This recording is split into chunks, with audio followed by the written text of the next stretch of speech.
여러분, 탐심은요, 성경에서 탐심은 얘기합니다. 탐심은 다른 사람의 소유에 대한 욕심을 탐심이에요. 탐심. 성경이 탐내지 말라라는 말이 있잖아요.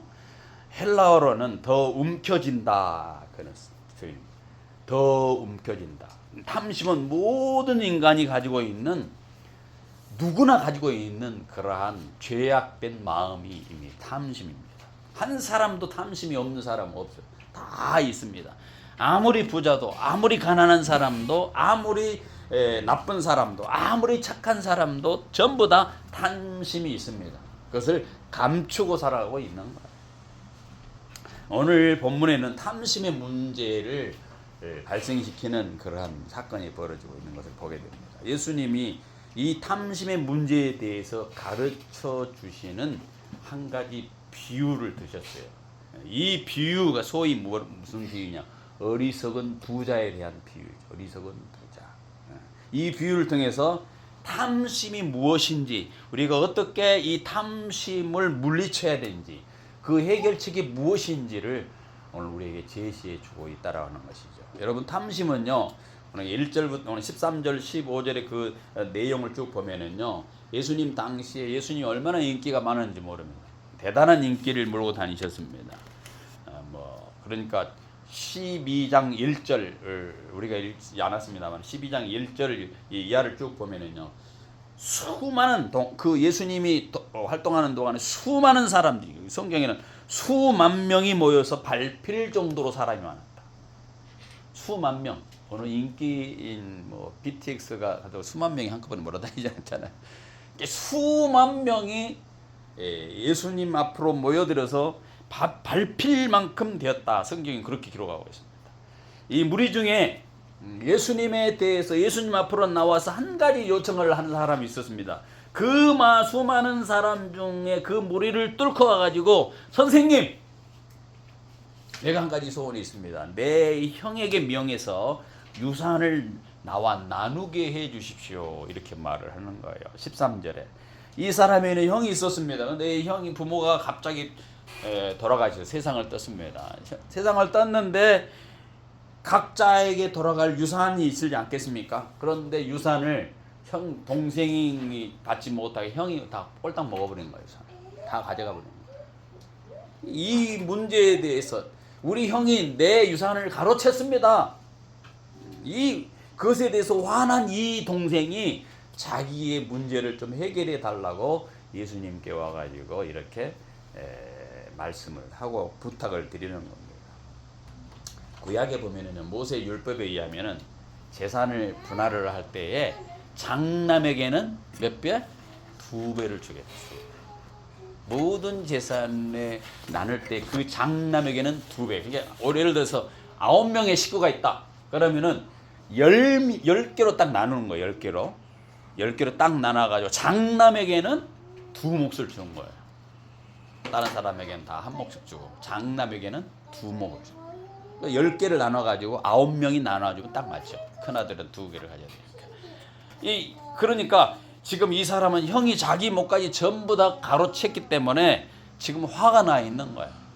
형에 대해서 좀 마음이 안 좋은 거지. 내 재산까지 다 가져갔냐 라고 하면서 생각을 하면서, 이 사람이 조금만 재산이었거나 그랬으면 아마 예수님 앞에 나오지 않았을 거예요. 재산이 많이 있다는 것을 알게 됩니다. 꽤 많은 재산을 가지고 있는 집안이었다는 것을 우리가 알고 있습니다. 그래서 이 사람이 지금 예수님께 나와가지고 자기가 빼앗긴 것에 대한 그것이 너무 분한 거예요. 그래서 이 문제를 좀 해결해 달라고 지금 나온 겁니다. 그것도 예수님께 가가지고 유산을 제대로 나와 형이 좀 나누게 해달라고 우리 형에게 가서 좀 그렇게 명령해 주십시오. 이런 요청인 것이죠. 그때 예수님이 14절에 뭐라고 대답했습니까? 14절 우리 같이 한번 읽어봅니다. 시작.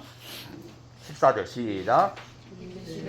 사람아, 누가 나를 너희의 재판장이나 물건 나누는 자로 세웠느냐 하시고, 그냥 보면 예수님께서 이 사람의 문제에 대해서 별로 관심이 없는 것처럼 그렇게 보입니다. 오히려 나무라는 것 같아요. 야, 누가 그 유산 나누는 거 그거 나를 나누는 사람 재판관으로 그렇게 나를 생각하고 그렇게 하느냐, 이렇게 별로 짜증내는 것처럼 보입니다. 그러나 그게 아닙니다. 지금 재산을 나누는 문제가 핵심이라기보다는 그보다도 더 중요한 거 뭐냐? 본질적인 문제가 있다라는 거예요. 지금 재산 나누고 안 나누고 그게 중요한 거 아니라는 거예요. 예수님은 지금 단순히 돈 문제를 해결하려고 하고 끝날 게 아니라 진짜 더 중요한 문제가 있다라는 거. 유산 문제, 돈 문제, 재산 문제 해결해 주는 그것이 인생의 문제가 해결되느냐? 그렇지 않다라는 거예요. 재산 문제를 하고 돈 문제를 해결해 줘도 근본적인 문제가 있다는 거예요. 그 근본적인 문제가 뭐냐? 그거를 해결하라는 거예요. 그 근본적인 문제가 뭡니까? 15절에 얘기합니다. 그 얘기를 같이 읽습니다. 시작. 그들에게 이르시되 삼가 모든 탐심을 물리치라. 사람의 생명이 그 소유에 넉넉한 데 있지 아니라. 여기 보니까 한 사람이 얘기하고 물었는데 그들에게 이야기했어요. 다른 사람도 듣고 있었습니까? 안 들었습니까? 다 듣고 있어요. 그러니까 많은 사람들에게 얘기하는 거예요. 지금 이 사람이 문제를 가지고 왔는데 그 문제의 답을 뭐라고 대답하냐? 야, 삼가 모든 탐심을 물리쳐라. 따라서 탐심을 물리쳐라. 탐심이 문제라는 거예요. 지금 예수님은 재산을 가로챈 형을 고발하는 동생의 마음속에 있는 무언가를 보고 있는 거예요. 그게 뭐야? 탐심이라는 거예요. 물론 형이 잘못해가지고 동생의 그런 문제, 동생의 그 재산까지 빼앗은 그것도 문제지만, 동생의 목을 가로챈 것도 문제지만 동생에게도 또 문제가 있다는 거예요. 무슨 문제가 있다? 탐심이 있다. 탐심.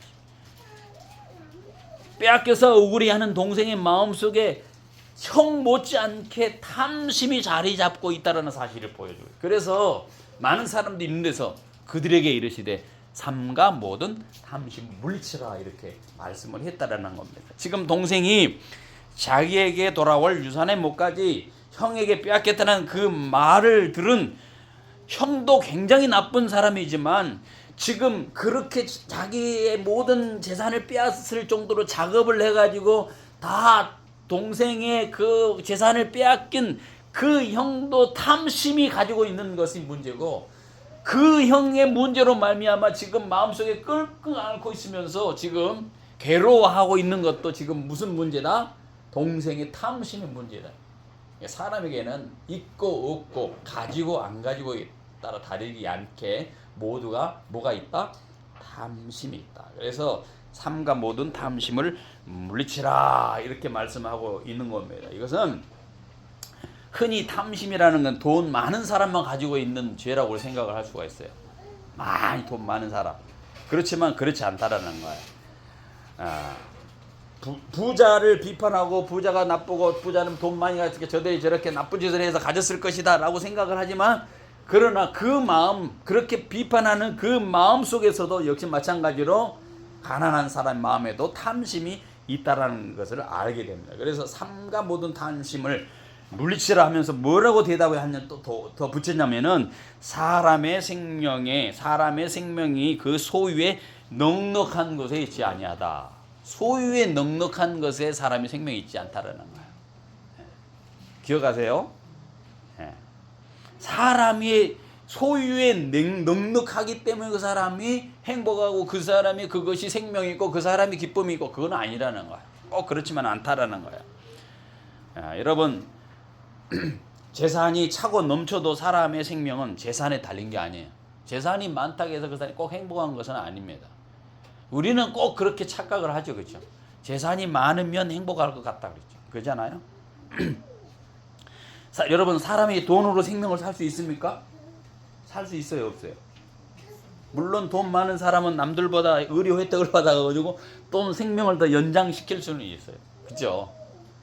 그런데 모든 사람은 영원히 이 땅에 살 수가 없잖아요. 그죠? 똑같아요. 그냥. 순서만 조금 빠르다 느리다 이뿐이라는 거예요. 여기서 생명이라는 것은 성경에는 원어에는 조에라는 단어를 조에 그런 표현을 쓰고 있는데요. 기쁨이 가득한 삶. 조이라고 하는 단어 아마 여기서 나왔어요. 조이죠. 조에 기쁨이 가득하는 거.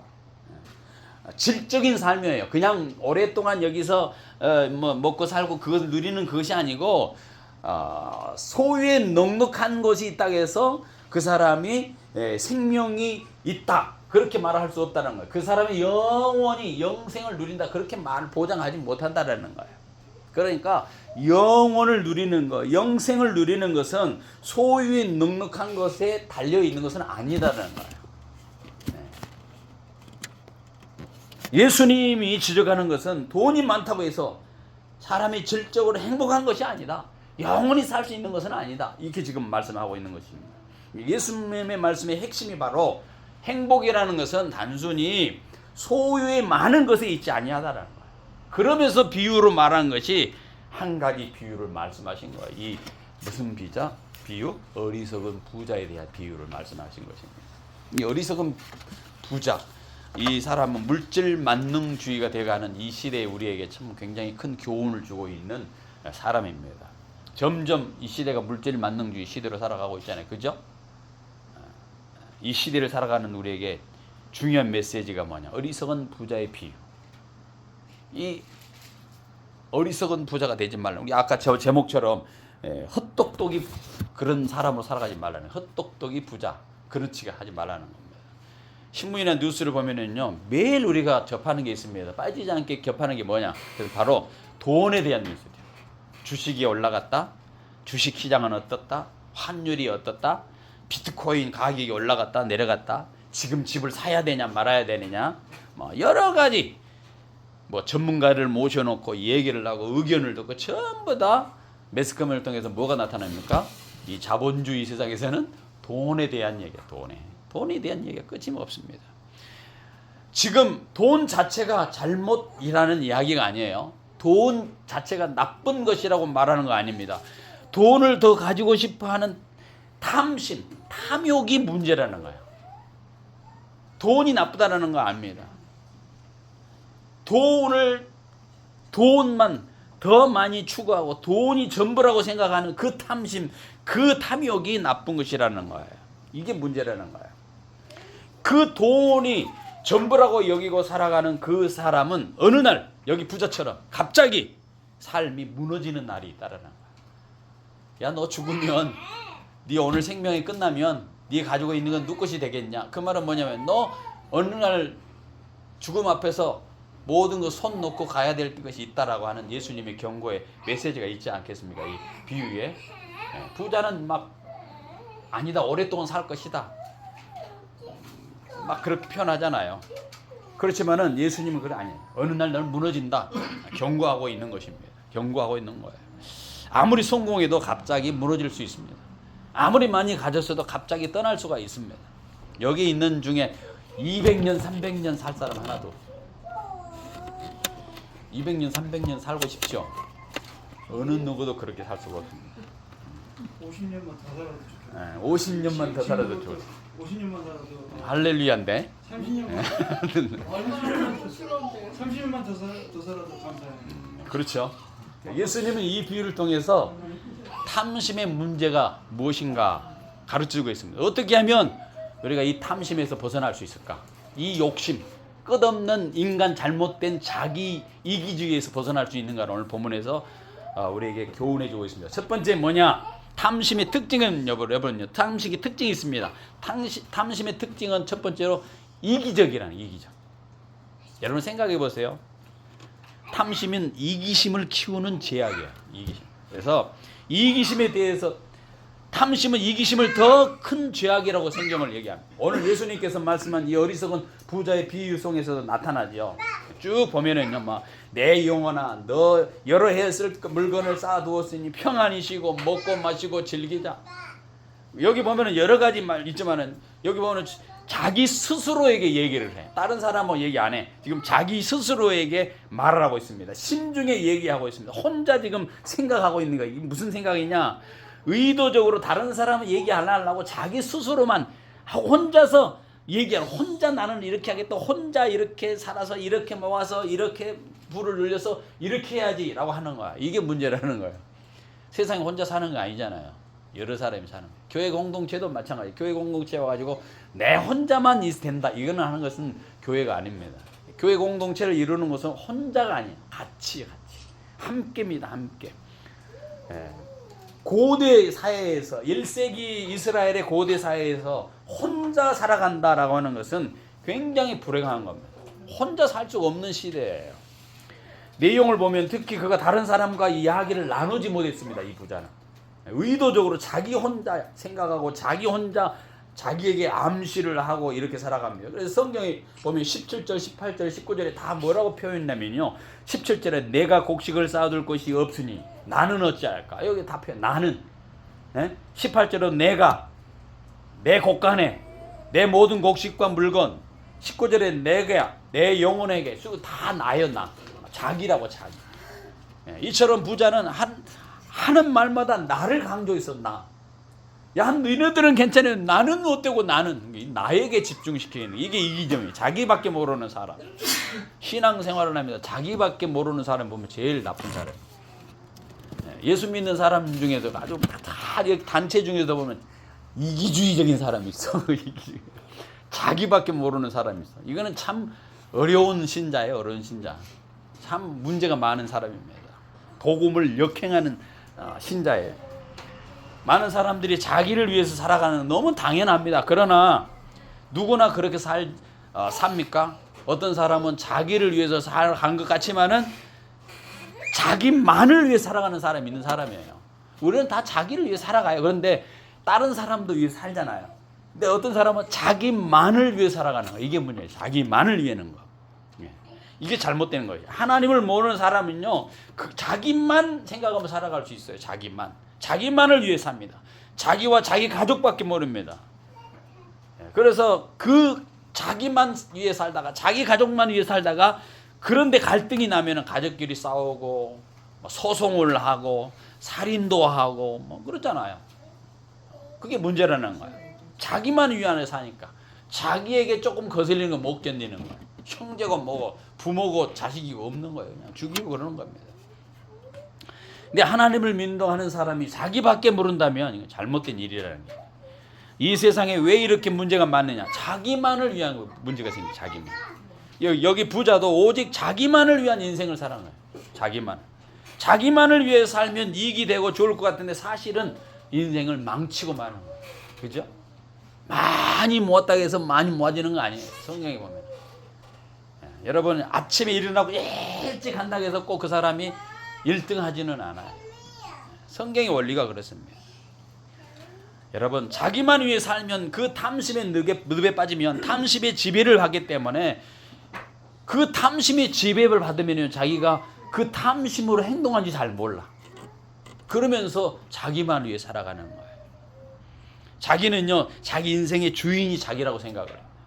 이 사람은 자기 인생의 주인이 자기라고 생각을 해요. 그것들을 주인으로 섬기는지 모릅니다. 탐심을 섬기는지도 몰라. 내가 지금 나를 섬기고 있지, 내가 주인이고 행세하고 있지 하지만 실제로는 그 마음속에 탐심을 우상으로 섬기고 있는 거예요. 그래서 성경은 그것을 지적을 하고 있는 거예요. 탐심 곧 우상 숭배라고. 그렇죠? 자기가 자기 삶을 지배한 줄 알았는데 실제로 탐심이 자기를 지배하고 있는 거예요. 여러분 돈을 소유한 것 같지만 돈이 자기를 소유하고 있는 거예요. 그렇죠? 돈의 노예가 됐다 그런 말 있잖아요. 처음에는 돈을 벌기 위해서 쫓아가요. 한국 사람들이 해외에 나가서 이민 가가지고 주일도 안 쉬어. 일요일이고 뭐가 없어. 아침부터 저녁까지 빡세게 가서 막 돈 벌려고 가서 일을 한단 말이죠. 그러면 어느 정도 집도 사고 말이죠. 이제 잘 살아. 근데 건강을 다 잃어버려. 살만 하니까 그냥 병들어서 살 수 없는 지경이 되는 일이 벌어집니다. 그 뭐하고 똑같냐면은 브레이크가 고장난 차와가 똑같아. 언덕에서 굴러가는데 브레이크가 안 들어. 그럼 어떻게 됩니까? 아무리 밟아도 브레이크가 안 되니까 그냥 앞에 있는 상가를 박든지 사람을 치든지 뭐 커피 마시고 있는 식당으로 치닫든지 해서 사람이 죽잖아요. 브레이크가 말을 안 듣는 거예요. 탐심이 바로 이와 같은 인간 개인에게 우리에게 있는 개인 가지고 있는 이기적인 탐심은 브레이크가 없는 차 같아서 다른 사람 자기뿐만 아니라 다른 사람에게도 피해를 줄 수 있다라고 하는 사실입니다. 이게 병적인 이기주의입니다. 그래서 그런 삶은 굉장히 위험하다 그 사실을 얘기해 주고 있는 거예요. 오늘 본문에 보니까 이 병적인 이기주의적인 모습을 보여주는 사람이 오늘 본문에 나오는 이 부자입니다. 부자. 그래서 18절에 뭐라고 얘기합니까? 같이 읽으면 18절 읽습니다. 또 이르되 내가 이렇게 하리라. 내 곡간을 흐르고 더 크게 짓고 내 모든 곡식과 물건을 거기에 쌓아두리라. 더 막 끝이 없습니다.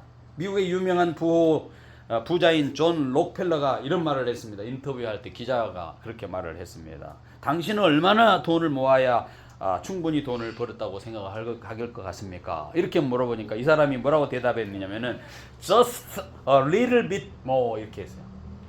조금만 더 모으면 나는 부자 될 거 생각하는 거예요. 이 조금만 더라는 말이 굉장히 사람을 낚는 낚시와 똑같은 거예요. 조금만 더 모으면 부자가 될 것 같다라고 말해요. 조금 하는 거예요. 이게 문제라는 거예요. 한이 없다는 거예요. 사람에게는 욕심 끝이 없습니다. 그 탐심은 끝이 없습니다. 여러분 남의 얘기 같습니까? 상황이 사람마다 좀 다르기는 합니다만 다 이것은 누구의 얘기냐면은 우리의 얘기, 우리 얘기. 여러분과 저의 이야기입니다. 차를 예를 들면 차. 여러분 처음에는 차가 없을 때 생각합니다. 아무 차나 하나 있었으면 좋겠다. 그죠? 차가 생깁니다. 작은 차도 좋으니 중고차 말고 새 차 샀으면 좋겠다. 이렇게 말을 합니다. 새 차를 사니까 이것 말고 더 좀 큰 차면 좋겠다. 이렇게 생각합니다. 큰 차가 생기니까 이것 말고 어떤 고급 차를 샀으면 좀 좋겠다. 고급 차를 샀어요. 이건 좀 더 옵션이 더 좋은 걸 샀으면 좋겠다. 지난번에 아는 목사님하고 갔다 여기 강화를 갔어요. 나이가 80이 다 되신 분이 장어집을 운영을 하면서 계신 일을 하시는 거예요. 처음에 자랑을 하는 거 우리한테 뭘 자랑? 제네시스 90인가가 80인가 90인가 최고 나온 거 이거 나온 거 있어요. 이번에 이거 샀대. 그러면서 보면 차를 딱 보여주는 거야.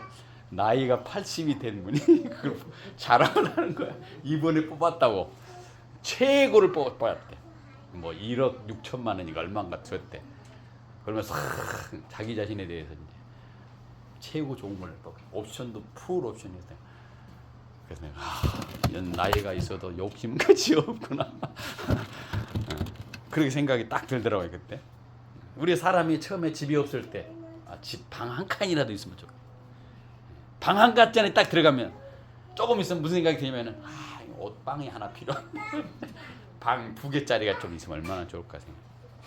그 다음에 작은 방, 너무 작은 조금 아파트 같으면 좋을 텐데 아파트 임대라도 얻었으면 좋겠다. 아파트 임대 들어갔습니다. 화장실이 하나니까 너무 불편해. 2개 있었으면 좋겠다. 또 살다 보면 또 불편해요. 불편한 걸 또 느껴져요. 좀 좁은 것 같아. 집에 예전 생각보다 이제 좀 답답해진 것 같아. 좀 큰 집으로 갔으면 좋겠다. 큰 집으로 가갖고 이제 이건 전세로 안 돼. 좀 사면 좋지. 끝이 없는 거예요. 그러면 강서구보다는 짝이 강남이 낫지. 이렇게 마음이 또 바뀐단 말이죠. 끝이 없어요, 여러분. 안 그럴 것 같죠? 안 그럴 것 같죠? 아니면 사람이 그 탐심하는 게 끝이 없는 겁니다. 조금만 감사가 없어요. 감사. 이런 식으로 조금만 더 마음이 올라갈 때 그 탐심이 바로 뭐냐? 죄라는 거야. 자기밖에 모르는 이기죠. 빨리. 자기밖에 모르는. 그래서 탐심은요 이웃과의 관계를 끊어버리면 다른 사람 생각 안 하는 거예요. 탐심이 들어가면. 본문의 이 부자의 언어를 보세요. 아까 말했잖아요. 다른 사람에 대한 얘기를 없어. 다 나야 나. 내가 하고 내가 해서 내가 할 거다. 내 것이다. 내가 이것밖에 없습니다. 철저히 자기만의 세계, 이웃이 없는 혼자만의 자기밖에 모르는 삶을 살아가고 있는 거예요. 그러니까 인간 관계 속에서 사회적으로 이렇게 존재로서 살아가야 되는데 그렇지 못한 거예요. 여러분 부자가 성공하기까지 얼마나 많은 사람들의 희생이 있고 관계 속에서 성공하게 되잖아요. 어느 회사가 잘 되면 그 사람이 회사가 잘해가지고 열심히 해가지고 되는 건 아니잖아요. 그 밑에 수많은 사람들을 함께 노력을 하고 부를 이루어 나가는 거 아니겠습니까? 그러니까 관계적이란 말이죠. 자기 혼자 잘나서 성공하는 사람이 없습니다. 뭐 고대 사회는 더더욱 그랬다라는 거예요. 씨를 뿌려야 되면 씨를 누구한테 없으면 얻어야 되잖아요. 죽음이. 그죠? 그러면은 뭐 또 농사 지려면 하면은 주변에 무슨 또 농기구가 필요하면 또 자기가 없으면 얻어가야 되죠. 가축도 또 빌려가야 되죠. 이렇게 하고 서로 이렇게 협력을 해가지고 부를 이루는 거예요. 혼자서 하는 시대가 아니었습니다. 그럼에도 이 사람이 굉장히 부를 가지고 있는 그런 가정을 이루고 있다는 거예요. 사실은 이 지금 부자는 자기 것으로 자기가 만든 건 아닙니다. 그런데도 그 사람은 끝까지 나는 사람이야 생각하지 않고 내 지금 그렇게 얘기하고 있는 거예요. 내가 만들어서 내가 창고를 짓고. 여러분 요한계시록 보면은요 최후의 심판 장면이 나옵니다. 요한계시록의 최후 심판 장면이 요한계시록 18장에 나옵니다. 18장에 보면은요 바벨론이 무너진다라고 표현을 하고 있어요. 바벨론이 무너진다. 왜 이 역사상 존재했던 수많은 강대국 중에 하필 바벨론이 무너지느냐? 물론 직접적으로는 당시 로마 제국을 가리는 상징적인 표현으로서 바벨론이라고 얘기해서 바벨론은 물질주의 세계라는 거예요. 물질 만능, 물질주의의 모든 것이 물들어 있는 세상을 상징적으로 표현해주고 있는 거예요. 그러니까 종말에 바벨론이 무너진다고 하는 것은 물질적으로 쌓아놓은 물질 만능주의의 모든 것은 다 무너질 수밖에 없다는 것을 보여주고 있는 것이 요한계시록 18장의 바벨론 무너지는 것에 대한 보여주는 모습이죠. 여러분 돈의 가치 핵심이 되면은요 세상을 지배하는 물질주의, 쾌락주의, 돈이 중심이 되면 물질주의, 쾌락주의 빠지게 되어 있습니다. 물질주의와 쾌락주의가 세상에 가득한 것을 보면 이 세상에 정말로 돈이 최고로 여겨지는 세대가 아닌가 이렇게 생각해요. 돈이 최고예요. 돈 앞에 굴복하고 돈 앞에 부정직한 일을 하고 돈 앞에 나쁜 짓을 하고 얼마나 돈을 벌까 어떻게 하면 인생을 즐길까 이게 세상의 마지막 사람들의 모습 아닙니까? 돈 버는데 아주 기계처럼 살아가는 이 물질주의 세상 쾌락주의 세상이 요한계시록에 뭐라고 표현해요? 아까 말했더니 바벨론이라는 거예요. 바벨론. 요한계시록 18장에 바벨론의 부유한 사람들을 뭐라고 표현해요? 고운 모시와 자주 옷감과 비단과 붉은 옷감으로 된 당시 최고의 명품 옷을 걸치고 금과 보석, 진주 등 최고의 보물로 자기를 치장을 했는데 그 부가 한순간에 다 없어지고 망하게 될 것이다 라는 것을 요한계시록에서 얘기를 하고 있는 겁니다. 그래서 요한계시록은요 물질주의, 이 쾌락주의로 물든 이 세상에 하나님의 심판 앞에 견디지 못하고 한순간에 다 무너지게 된다는 것을 아주 상징적으로 보여주고 있는 것이 요한계시록 18장에 대한 모습입니다. 그런 세상을 다 휩쓸어 버린다는 겁니다. 다 쓸고 가버리게 된다는 그 경고의 메시지가 있는 겁니다. 자, 그런데 이 시대를 보면 어떻습니까? 점점 자기밖에 몰라, 자기밖에. 여러분 지금 서울에요 고립된 청년이 약 13만 명이 돼. 13만. TV에 보면 가끔 보셨죠? 혼자 들어가가지고 안 나와 방에서. 자기 부모님하고도 얼굴 안 마주쳐. 거기서 혼자 사는 사람이면 거기서 막 컵라면도 먹고 그거를 컵라면 먹고 또 모아가지고 버리면 되잖아요. 뭘 먹어. 배달 시켜 먹으면 배달 놓고 한번 그거 갖다 놓고 버리면 되잖아요. 쓰레기를 안 버리고 쌓아놔. 그리고 원래 자기가 누울 자리가 없을 정도로 여기다 다 배달 시켜 먹고 뭐 썩고 있어도 거기 뭐 멀쩡한 남자가 멀쩡한 아가씨가 그러고 있어. 왜 그렇게 됐을까? 밖에 나가면 두렵다는 거야. 자기에 대해 누가 손가락질을 하면 사람이 만나는 것이 두렵다는 거야. 왜 이런 세상이 되었을까? 물질 만능주의에 빠져 있는 그 세상에 자기는 못 돌려가니까 그냥 낙오됐다고 생각하니까 그렇게 된 거예요. 지금 서울에만 해도 13만 명이 된다는 13만. 대인관계, 취업에 대한 문제, 대인관계의 문제, 심리적인 문제, 외부의 단절. 그래서 집에서만 그냥 1년이고 2년 동안 집에 가 있는 거예요. 트럭으로 쓰레기를 치는데 몇 차가 나와 그냥. 그렇게 살아가는 사람이 있어요. 이게 문제는 이 시대 지금 그런 시대예요. 세계 인구가요 80억이라고 합니다. 이 80억 인구 중에요 10억 정도가 매일 밤 굶은 채 잠자리에 든다는 거예요. 10억 정도는 밥을 못 먹고 잠자리다. 세상에 태어난 아이들 중에 10명 중에 4명이 영양실조로 장애아가 된다는 거예요. 세계에서 8억의 명이 기아에 시달리고 있습니다. 매일 2만 5천 명이 먹을 것이 없어서 매일 죽고 있어요. 세상에. 우리가 사는 세상이 다른 세상 아니에요. 우리나라는 뭐 그렇게 죽는 사람이 많이 없어. 그죠? 막 기아로 막 굶어서 죽은 사람이 있습니까? 우리나라에 거의 없다시피 하잖아요. 근데 세계 인구 중에는 그렇게 많더라는 거예요. 나는 잘 먹고 잘 살고 내 가족 편하면 괜찮아. 이게 바로 뭐냐? 자기만을 위해 사는 그 인생이라는 거예요. 하나님을 모르고 이웃을 모르고 자기만 살아가는 거 이게. 그런데 우리 기억해야 될 것은 우리가 어느 날 하나님 앞에 서게 된다는 거예요. 어느 날 앞에 서겠죠? 안 설 사람 하나도 없습니다. 반드시 그때 하나님 앞에 서서 물어볼. 야, 너 뭐 어떻게 살았냐? 아, 나만 먹고 잘 살아고 왔습니다. 이게 아니라는 거예요. 성경에 보면은요, 구약 성경에 하나님께서 백성들에게 탐욕을 물리치는 방법으로서 제시한 것이 있어요. 그게 뭐냐면 헌금 생활, 헌금. 11조라고 하는 것을 구약에서 제시를 했어요. 구약 성경을 보면 11조도요, 그냥 하나만 있는 게 아닙니다. 여러 가지가 있었습니다. 여러 종류가 있었습니다. 예를 들어서 회식의 11조. 같이 먹을 불러가지고 같이 열에 하나를 내가지고 같이 먹으라는 게 같이. 이게 회식의 11조예요. 여러분 신명기 14장 22절 이하가 바로 그러니 다 같이 돈을 내고 같이 먹는 거야. 회식의 11조. 왜 같이 돈 내고 같이 먹으라고 얘기했느냐? 같이 사랑을 나누라는 같이. 너만 먹지 말고 너만 혼자 있다고 그렇게 하지 말고 같이 나누라는 거예요. 따로 떨어져서 부자처럼 혼자 내 거 하지 말고 공동체로 사랑을 나누면서 같이 살아라는 의미가 있지요. 또 11조도 중요한 게요. 구제에 또 11조가 있어요. 또 구제의 11조. 구제의 11조. 신명기 26장에 보면은요. 12절 이하에 보니까 3년에 한 번씩 뭐를 드려라? 구제의 11조 드려라. 왜 그러는가? 고통받고 있는 사람들. 이웃을 위해서, 나눔을 위해서 그렇게 하라는 거예요. 구약에서 우리가 말라기 보면서 그런 생각하죠. 11조를 안 내면 어떻게 된다? 도둑놈이다. 이렇게 해서 하나님이 말씀한 게 아니었다라는 거예요.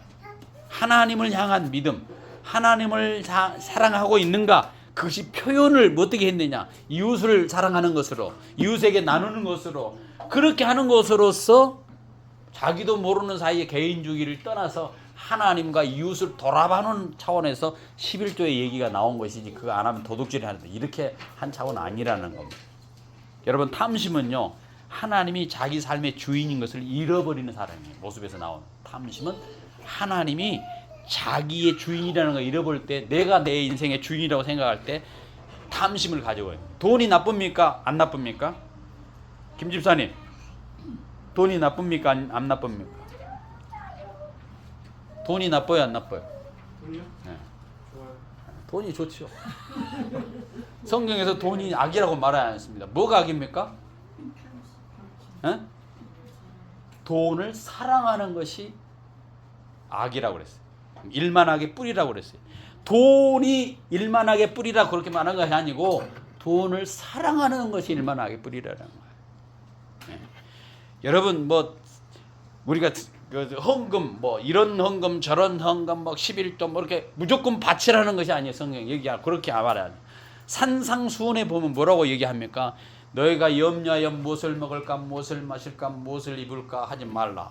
이는 다 이방인들이 구하는 것이다. 너희 아버지 하나님 아버지께서 이 모든 것이 너희에게 있어야 줄 것을 다 아시느니라. 그런즉 너희는 먼저 그 나라와 그 의를 구하라. 이런 말씀이 나오잖아요. 하나님이 우리에게 뭐가 필요한지 다 알고 계시는 분이에요.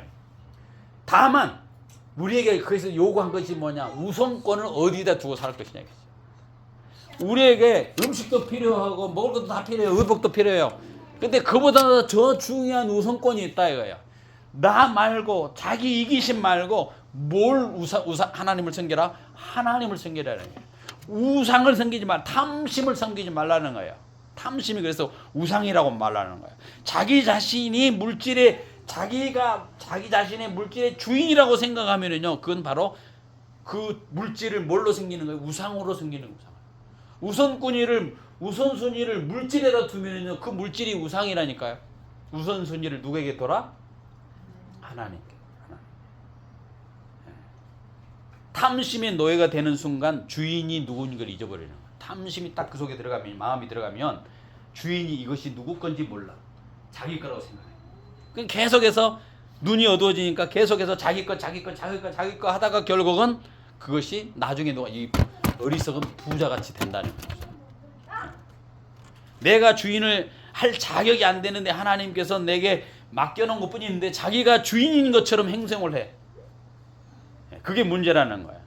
그래서 성경은 사도 바울이 이렇게 말합니다. 그러므로 골로새서 3장 5절에 그러므로 땅에 있는 지체를 죽이라 곧 음란과 부정과 사욕과 악한 정욕과 탐심이니 탐심은 우상숭배니라 이렇게 표현하고, 탐심을 지배받으면 내가 원하는 것을 내가 주인인 것처럼 행세하는 것이 바로 그것이 우상이라는 거예요. 예. 우상 숭배를 하게 되면 우상이 내 인생의 모든 것을 조종을 해. 물질이 내가 우상으로 생긴 탐심에 그것을 사로잡히면 그 물질이 나의 모든 우선순위를 조정을 한다니까요. 그래서 주일날 교회에 와야 되는데 그 물질 따라 간다니까요.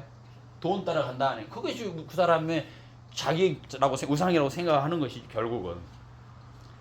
그래서 탐심은 하나님을 주인으로 섬겨야 될 이 마음을 망각하게 하는 죄를 가져오게 하는 역할을 합니다. 굉장히 무서운 거예요. 시간이 많이 지났습니다만 탐심을 제거하는 길이 있습니다. 그건 뭐냐? 물질의 주인이 누구인가를 확인하는 작업을 필요해요. 여러분 매일 물질 앞에서 물질이 주인이 누구인가를 확인해야 됩니다. 내가 가지고 있는 모든 것이 내 것이 아니라 누구 거다? 누구 거예요? 하나님 거예요. 그 사실을 꼭 확인을 해야 돼. 내 것처럼 생각하면 안 돼. 여러분 오늘 본문의 어리석은 부자 보세요. 결정적인 부분이 하나님은 뭐라고 말합니까? 하나님이 20절에 같이 읽어보면 시작. 하나님은 이르시되 어리석은 자여 오늘 밤에 내 영혼을 도로 차리니 그러면 내 준비한 것이 누구의 것이 되겠느냐. 여러분 부자는요 부자는 어떤 것을 강조합니까? 내 곳간, 내 것, 내 물건, 내 영혼 이렇게 하면서 자기 거라고 생각하는데 하나님은 뭐라고 합니까? 그 헛똑똑이 같은 인생에게 스마트해 보이는 이 부자를 향해서 뭐라고 얘기합니까? 어리석은 자여, 어리석은 자여. 이 멍청한 놈아 이렇게 말하는 거 똑같은 거예요. 이 멍청한 놈아, 이 헛똑똑이야 이렇게 말하는 거예요. 우리가 볼 때 똑똑한 사람 아닙니까? 그죠? 돈 벌고 잘 벌잖아요. 큰 집도 지고 자동차도 좋은 거 하고 하잖아요. 오, 대단해 보이잖아요. 우리가 볼 때. 근데 하나님이 볼 때 뭐라 하는 거예요? 자기 것만 생각하는 그 사람을 향해서 뭐라고 하냐? 어리석은 자라고 얘기하면서 뭐라고 얘기하냐면 네가 자기 것이라고 생각하는 그 내 영혼을 오늘 밤 내가 찾아간다면 그러면 네가 준비하는 모든 것이 누구 것이 되겠느냐? 자기 인생을 자기 것이라고 했는데 자기 생명 자기 것이라고 했는데 사실은 주인이 누구다? 하나님이 주인. 여러분의 인생을 내 인생은 내 것이다 뭐 노래도 있잖아요. 내 인생은 나의 것 뭐 이렇게 노래도 있잖아요. 노래도 있지만 여러분 인생이 여러분 것이 아니라는 거예요. 여러분 내 인생은 내 것이라고 얘기하고 있는데 하나님을 뭐라고 얘기했어요? 야 임마 어리석은 놈아, 네 인생 네 것 아니야, 내 것이야. 내가 너 데려가면 너 물질 만들어 놓은 거 누구 것이 되겠느냐 이렇게 지금 말을 하고 있는 거예요. 이 사람은요 자기 거라고 다 생각을 하고 있는데 하나님이 뭐라 하냐면은 자기 것이 아니라고, 네 것 아니라고 말합니다. 그러면서 하나님이 내 것을 내가 찾아가겠다. 내 것을 내가 알았으니 내 것 아니냐? 내 거야. 내가 찾을 거야. 그러면 이 모든 것이 누구 것이 되겠느냐? 부자는 기존 창고로 안 될 만큼 그냥 소출이 많고 새로운 창고를 짓고 더 큰 창고를 지으려고 할 정도의 풍년이 든 사람이었습니다. 여러분 풍년이 들었다는 건 대단한 하나님의 복 아닙니까? 그런데 그 풍년 든 것에 대해서 감사는커녕 내 영혼아 잘 먹고 잘 살자, 뭐 쌓아뒀으니까 먹고 마시고 하자 이렇게 하고 있다라는, 그러면서 계속 자기 거라고 생각을 하고 있는 사람을 향해서 예수님이 뭐라고 하냐면은 이 부자를 향해서 네가 그렇게 많이 벌었던 것 그것이 누구 것이 되겠느냐? 오늘 밤에 네 영혼을 차리면. 자, 이 사람이 부가 100명 정도를 가질 수 있는 부를 이 사람이 가지고 있어요 지금. 그죠? 그러면 이 사람이 하나가 없어졌어. 그 남아있는 건 누가 누리겠어요? 계산이 안 됩니까? 이 사람이 100명분의 부를 가지고 있어. 근데 이 사람이 세상에서 떠나 죽어. 그러면 그 남아있는 것을 누가 가지겠어요? 100명분에게 혜택을 가지 않겠어요.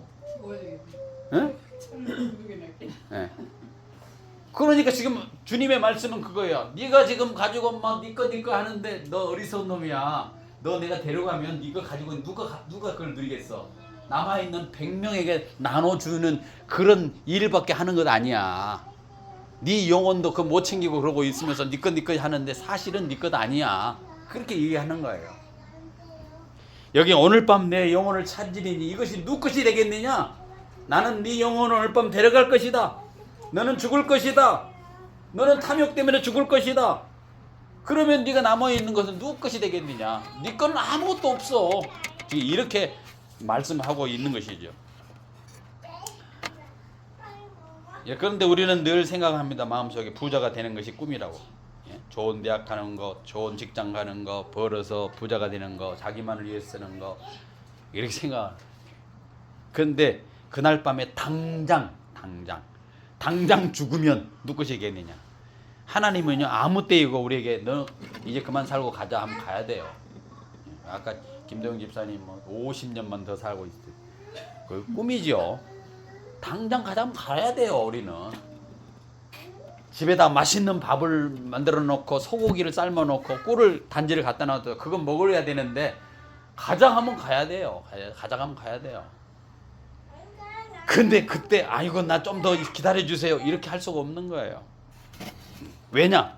그때는 이미 늦습니다. 내 소유는 내 것이 아닙니다. 하나님이기 때문에 소유권이 하나님께 있기 때문에 그런 거예요. 내 인생도 내 것이 아니라는, 내 인생이 주인이 내가 아니고 하나님이 내 주인이라는 거예요. 내 마음대로 내 몸도 할 수 없잖아요. 그죠?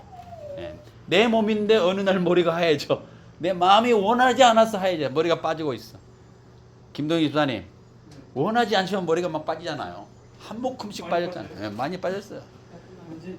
그 김동희 집사님 몸이야? 아니 가까워 이제 날이 가까워. 네, 가까워지기는 가까워져. 얼마 안 남은 것 같아. 한 15년 남은. 15년 남은 것 같아요? 뭐를 내려요? 15년. 네. 내 마음대로 안 되는데 내 몸도 내 마음대로 할 수 없는데 그래서 오늘 여기 본문은 지금 그렇게 얘기하는 거예요. 내 마음대로 할 수 없는데 어떻게 내가 막 이게 뭐 창고를 짓고 뭘 하겠다 이렇게 꿈을 꾸고 있냐 말이에요. 이게 얼마나 어리석냐 말이죠. 자기가 자기 몸도 마음대로 할 수 없는데 그걸 다 잊어버리고요. 가장 악한 그 탐욕을 따라간다면 이게 문제라는 거예요. 이게 가장 큰 문제라는 거예요. 그래서 오늘 본문은 그러는 거예요. 네 탐심이 너를 죽이니까 그러지 말라는 거예요. 그러지 말라. 나누라는 거야.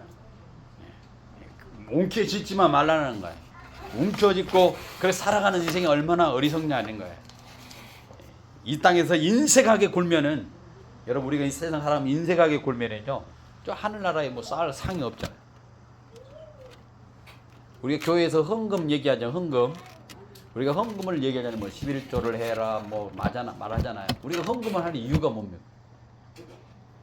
가장 근본적인 이유는요 물론 하나님의 은혜죠. 은혜인데 우리가 구별을 해서 하나님께 헌금을 드린다 11조를 한다는 건요 나의 주인이 내가 아니고 하나님이라는 걸 인정하는 행위예요.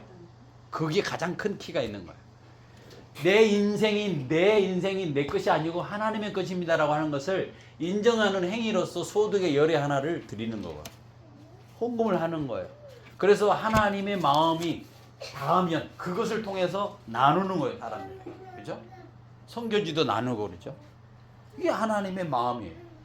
근데 이것을 안 해. 그러면 하늘나라에 투자를 하는 겁니까? 안 하는 겁니까? 안 하는 거야, 안 하는 거야. 똑같은 거예요. 그 마음이 중요한 거예요. 어리석은 사람은요. 그래서 오늘 본문에 어리석다, 어리석은 자여라고 하는 것은 이 헛똑똑이야. 네가 그렇게 하면 네 것인 줄 아는데 아니라는 거 아니라는 거. 우리 인생을 살면서 꼭 그렇게 살아가요. 우리도. 여기 성경이 보니까 야 진짜 어리석네 나는 저렇게 안 살아야지 이렇게 생각하고 여러분이 마음을 먹겠지만요 지금 여러분이 똑같이 똑같이 그러면서도 보면서도 성경을 읽으면서도 그렇게 살아가고 있다니까요. 이 세상에 수천 년 사는 것처럼 살아가고 있어요. 하루아침 내일도 모를 사람들이. 그래서 이 사람을 가르쳐서 뭐라고 얘기냐면 21절에 같이 읽어봅니다. 자기를 위하여 재물을 쌓아두고 하나님께 대하여 부요하지 못한 자가 이와 같다. 진정으로 부유한 사람은 하나님께 대해 부유해야 돼요. 그런 사람이 하나님과 관계, 은혜와 사랑, 기쁨, 그런 충만한 삶을 사는데 그렇지 못한 게 문제죠. 하나님께 부유한 사람, 여호와는 나의 목자시니 내게 부족함이 없습니다. 이런 진짜 부자의 마음이죠. 이 탐심에서 벗어나야 되는데 그 탐심을 붙들고 그 탐심을 쫓아보면은 자기 마음에 뭘 채울 수가 없어. 그 속에 예수님으로 채워야 되는데 탐심으로 다 채우니까 들어올 수가 없어. 이게 문제라는. 여러분 오늘 기억하십시오. 오늘 말씀을 맺겠습니다. 여러분 탐심으로부터 자유할 때에 참된 기쁨이 있습니다. 주인이 나의 주인입니다. 주님이 나의 주인입니다라고 인정하고 주님을 받아들이고 그것을 인정하는 삶을 살 때 진짜 기쁨이 있는 것이지, 자기 것 자기가라고 나만 생각하고 자기의 스스로 탐심에 빠져 있으면 우상 숭배를 하면 하나님이 제일 싫어하는 일이라. 신앙생활에서도 오늘 여기 어리석은 부자처럼 그럴 수 있다라는 거, 우리도 얼마든지 그럴 수 있어요. 그러니까 경고를 하는 거예요. 그렇게 하지 마라. 인생 그렇게 하지 마라. 이게 어리석다. 헛똑똑이다. 오늘 여러분 우리 모두는 헛똑똑이가 되지 마시고 그리스도께서 내 주인의, 내 인생의 주인인 그런 삶으로 살아가기를 바랍니다. 그럴 때 행복한 삶을 살아가겠다. 주님이 오늘 우리에게 주신 교훈입니다. 같이 기도하겠습니다.